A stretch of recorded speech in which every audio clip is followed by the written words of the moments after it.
తొడిగే చెప్పుకు guarantee ఉంది, జేబుల పెన్నుకు guarantee ఉంది, గుండె సూదికి గ్యారెంటీ ఉంది, నీ గుండెకు గ్యారెంటీ లేదు. గుండె సూదికి గ్యారెంటీ ఉంది, నీ గుండెకు గ్యారెంటీ లేదు. ఇవాళ ఇంట్లో రేపు మట్ల, ఇవాళ ఇంట్లో రేపు మట్ల, ఏది నీది కాదే ఏసయ్య నీకు తోడే.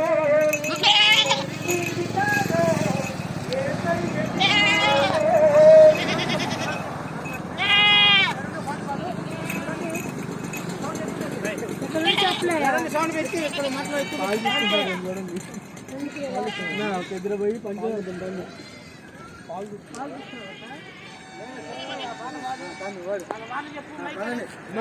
ఆడవాళ్ళు రండమ్మా, ఇద్దరు ఆడవాళ్ళు రండి.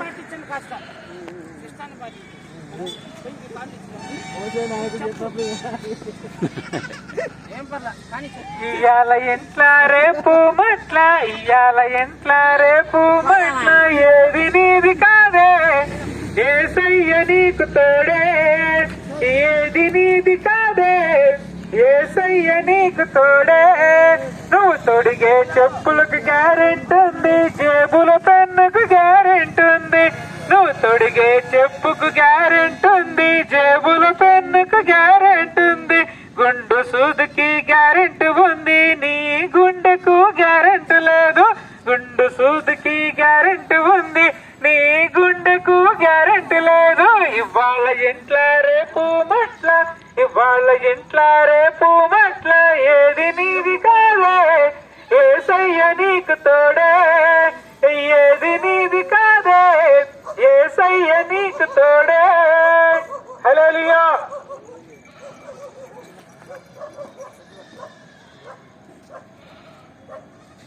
దేవుని పరిశుద్ధ నామానికి మహిమ కలుగును గాక. ఈ మండాది గ్రామ ప్రజలకి ఒక గొప్ప శుభవార్త తెలియపరచడానికి ఈ యొక్క సాయంకాల వేళ మన పట్టణానికి, మన పల్లెకి, మన వీధికి, మన ఇంటి వద్దకి వచ్చి ఉన్నాము. ప్రియ సహోదరులారా, గ్రామ ప్రజలారా, ఒకసారి ఆలకించండి. ఈ ప్రభు యొక్క సువార్తను ఒక్కసారి చెవిని పెట్టి మనస్ఫూర్తిగా వినండి. ప్రభు మిమ్మల్ని దీవించును గాక. కనుక దయచేసి ఈ భూమి మీద ప్రతి వస్తువుకి గ్యారెంటీ ఉంటుందేమో కానీ మనిషి యొక్క ప్రయాణానికి మాత్రం గ్యారెంటీ ఎక్కడి దాకా మాత్రం తెలియదు. మనం కొనే ప్రతి వస్తువుకి గ్యారెంటీ ఉంటుంది, దాని ఎక్స్పైరీ డేట్ కూడా ఉంటుంది. మనిషి యొక్క ఆయుష్ ఎన్ని రోజుల్లో మనకి ఎవరికి అర్థం కాని పరిస్థితుల్లో ఉన్నటువంటి సమాజంలో బ్రతుకుతున్నాం. అర్ధాంత మరణాలు ఈ మధ్య కాలంలో సంభవిస్తున్నటువంటి చూసుకుంటుంటే మనిషి ఒకప్పుడు 100 సంవత్సరాలు బ్రతుకుతాడు, ఒకప్పుడు 80 సంవత్సరాలు అని అనుకున్న వాళ్ళం. కానీ దేవుని ప్రజలారా, ఈ మధ్య కాలంలో చూస్తుంటే 20 సంవత్సరాలు దాటలేదు, హార్ట్ అటాక్ తో మరణిస్తున్నారు. 30 సంవత్సరాలు దాటలేదు, ఇంకా హార్ట్ అటాక్ తో మరణిస్తున్నారు. రకరకాల సమస్యలతో సతమతమవుతూ సూసైడ్ చేసుకుంటూ మరణిస్తున్నటువంటి తరుణాలను మనం చూస్తూ ఉన్నాము. కనుక దేవుని బిడ్డలారా, ఈ యొక్క సువార్త ఏమిటంటే మనిషి యొక్క గమ్యము, స్థానము మనం తెలుసుకోవాల్సిన అవసరం ఎంతైనా ఉన్నది.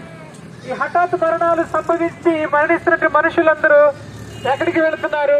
సాధారణ మరణాలు సంభవించి మరణిస్తున్న వారు ఎక్కడికి వెళుతున్నారు? అది మరణం తర్వాత ఏమవుతున్నది అని ఒక 2 మాటలు మీకు తెలియపరచడానికి మన పల్లెకి, మన పట్టణానికి, మన వీధికి వచ్చి ఉన్నారు సహోదరులారా. కనుక దయతో మీరు ఈ 2 నిమిషాలు, మరికొంచెం 2 నిమిషాలు మీరు ఓపికతో సహనం వహించి ప్రేమపూర్వకంగా మాట్లాడుతున్న ఈ మాటలని ప్రేమతో స్వీకరించాలని ప్రేమపూర్వకంగా వేడుకుంటున్నాము. మనిషి మరణించిన తర్వాత 2 దారులు ఉంటుంది. అది నరకము, రెండోది పరలోకము. మరి మనం అనుకుంటాము మంచి చేస్తే పరలోకమని, చెడు చేస్తే నరకమని అనుకుంటాము. అలా అనుకుంటే ఈ ప్రపంచంలో అతి సంపన్నుడైనటువంటి వారు అంబానీ, అలానే ఆదాని వాళ్ళంటి వారు తప్ప ఎవరు పరలోకంలో ఉండరేమో బహుశా.